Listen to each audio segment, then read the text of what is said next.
Hello po, madam. So, maraming salamat po nandito po kayo ngayon na nakasama ko po. Pangalan ko po ay Margie. So, si Ma'am Juliet Ramos po ay membro po ng Wacky High Potential Therapy na kung saan po, madam, pwede magbabahagi po siya ng kanyang magandang karanasan sa kanyang pag-undergo ng therapy po dito sa Wacky High Potential Therapy. So, makinig po tayo, madam, ng magandang balita. So, ma'am, bago po kayo nag-undergo ng therapy dito, ma'am, sino po nag-introduce sa inyo, ma'am? Actually, ang nag-introduce sa akin ng Hypo Potential Therapy dito, kasama ko siya sa Handmaid of the Lord. Kasi one time, may pasyente kasi siya dyan sa Perpetual. Nagkasalubong kami. Tapos sabi niya sa akin, sabi niya, sis, subukan mo itong mag-therapy ka. Diyan lang sa Star Mall, sabi niya, dyan sa second floor. Subukan mo, sabi niya sa akin ganun. Sabi niya, wala naman ano yun eh, libre lang yun, kaya wala kang babayaran. So, siya yung nag-ano sa akin, si Nida Torres. Okay. So, ibig sabihin, madam, nung bago po kayo nag-undergo ng Wacky High Potential Therapy, ano yung elements na sinasuffer niyo, ma'am? Actually, ang unang-una, meron ako noon na hypertension. Tapos, kasabay noon, medyo may mataas yung cholesterol ko. Tapos, kasabay din noon, sumasama yung nahihirap ako pagtulog, yung insomnia. Sa gabi, pagka halimbawa na, lalo pagka matutulog na ako, kailangan talaga, minsan nanonood pa ako ng TV, nagbabasa ako, kaya i-internet ako para mapagod lang yung mata ko, para makatulog ako. Tapos pa, ang ano pa din nun, meron din akong hyperacidity. Pagka sinusumpong ako ng hyperacidity ko, nag-heartburn ako. So, hirap na hirap ako. Kasabay din noon, hindi na ako din nakakatulog. Ang tulog ko na sa morning na. Tapos minsan din, na-experience ko rin dati noon, nung medyo bata-bata pa ako, nung wala pa akong mga nararamdaman. Pag nagpupunta ako ng mall, lalo na pagka nag-shopping, minsan kahit na window shopping lang, talagang libot ko, buo siya. Hindi ako napapagod.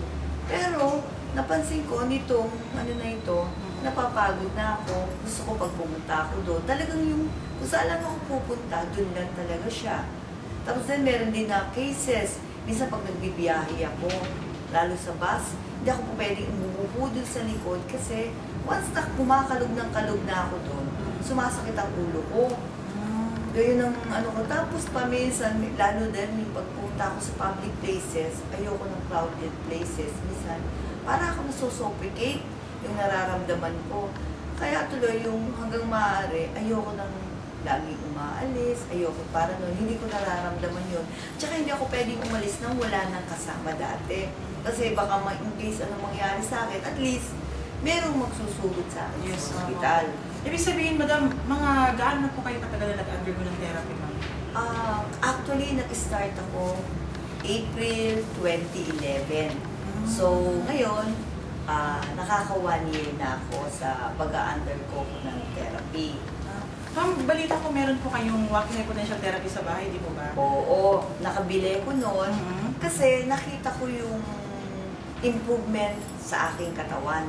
Kaya nakabili ko. Actually, hindi nga lang yun na nabili ko eh. Nakabili na ako ng 2 kumot. Nakabili rin ako ng yung pen, ay yung tagdan yung sa pen, yung sa kamay, yung AccuPen. Oo, AccuPen. Yun, nakabili ko din nun. Kaya lang yung AccuPen at saka yung isang kumot, binigay ko sa husband ko. Kaya lang yung isa na-retain din sa akin. So, bali yung sa akin, na-retain sa akin yung personal, yung hypo at saka yung yung para sa kumot. Araw-araw yung ginagamit mo yung Wacky High Potential Therapy? Oo, bago ako pumasok sa office, ginagamit ko yun at saka bago ako matulog. Okay. So, madam, during sa mga first week na pag-undergo ng therapy, ano yung mga cleansing effect or improvement reaction na na-experience nyo, ma'am? Ang unang-una na nakita ko sa pagtulog, yung gumanda yung tulog ko dati-rati noon, isa noon, nag-aantay pa ako ng oras eh. Yung bang parang 11 p.m., yung gano'n, o kaya 12 p.m., bago ako makakatulog, talagang inaantay ko munang makatulog ako.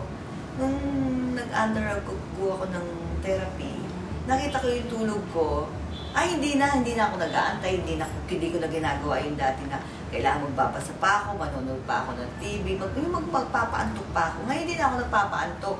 Basta ngayon, bumalik yung dati kong sa pagtulog na pagka gusto ko matulog, makakatulog ako. Hindi na katulad dati noon na talagang kailangan matulog ako ng ganito pang oras, inaantay ko pa para makatulog ako. Ngayon, hindi na.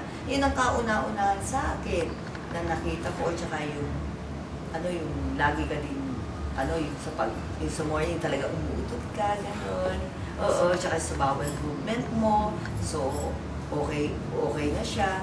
Tsaka yung mga ibang changes na katulad na din na sa hyperacidity ko, na lessen siya. Hindi na katulad dati noon. Once makakain lang ako ng pagkain na bawal, nakain ko lang, inaatake na kaagad ako ng hyperacidity. So, ibig sabihin, madam, di ba, after yung mag-therapy, ano po, ma'am? So, ano yung mga totally pagbabago na feel mo talaga, ma'am, sa iyong katawan? Ay, na-normalize yung ang nabawa sa akin. Yung sa hypertension ko, may naman ako, kaya lang, hindi na ako yung katulad dati na laging may kaba pagka hindi ako nakainom ng gamot, na baka atakihin ako. Tapos yung cholesterol ko, hindi na ako umiinom ng pang-cholesterol, nag-normalize na siya, na lang din siya. Tapos yung dati-rate, kailangan mamili pa ako ng upuan pag may maalis ako, let's say, nag-commute ako, hindi na ako yung, kahit makaupo ako mo, hindi na yung sumasakit yung ulo ko, tsaka din sa mall, pagka naglalakad ako, hindi na katulad dati. Bumalik na siya sa dati, na dati kong ginagawa. So, malaking changes na pagbabago sa akin, physically, ganun din, at pati din emotionally, na sa pagbabago sa akin. So, malaki talaga na naibigay sa akin tulong. Okay, ma'am. So, ma'am, ano po yung mensahe niyo, ma'am, sa mga miyembro po ng WAPI na patuloy din po na nag-undergo ng therapy dito, ma'am? Ang maibibigay ko sa kanilang mensahe ay pagpatuloy lang nila ang pagpa-undergo ng therapy. Kasi malaking tulong ito, lalo-lalo na sa may mga nararamdaman. At saka, makikita nila na yung improvement mo sa katawan mo, katulad din dati noon, kala ko meron din ako sa puso. Kasi minsan nagpapalpitate ako. Pero hindi pala kasi nagpaano na ako na talagang na-normalize siya lahat. Tsaka malaking tulong siya itong waki na to. Ganun din sa mga staff na tumutulong para lalong makatulong sa mga tao. Talagang malaking bagay itong waki na to. Sana nga, hopefully na ma-renew ito ulit na huwag matanggal dito sa Las Piñas. Itong Metro Wealth na to. Kasi marami silang natutulungan na nangangailangan. Una-una pa, hindi naman to, wala itong bayad. Free ito talaga. Tsaka malaking bagay itong therapy ito. At ako yung nagpapasalamat sa waki na to kasi talagang malaki ang naibigay talaga na tulong sa akin. So, madam, maraming salamat, madam, sa magandang share mo po na naging result sa iyo pong pag-undergo ng therapy. Ano po? Maraming salamat din sa inyo. Thank you. Lalo ganun din sa management ng WAC, ng Metro Wealth. Yes.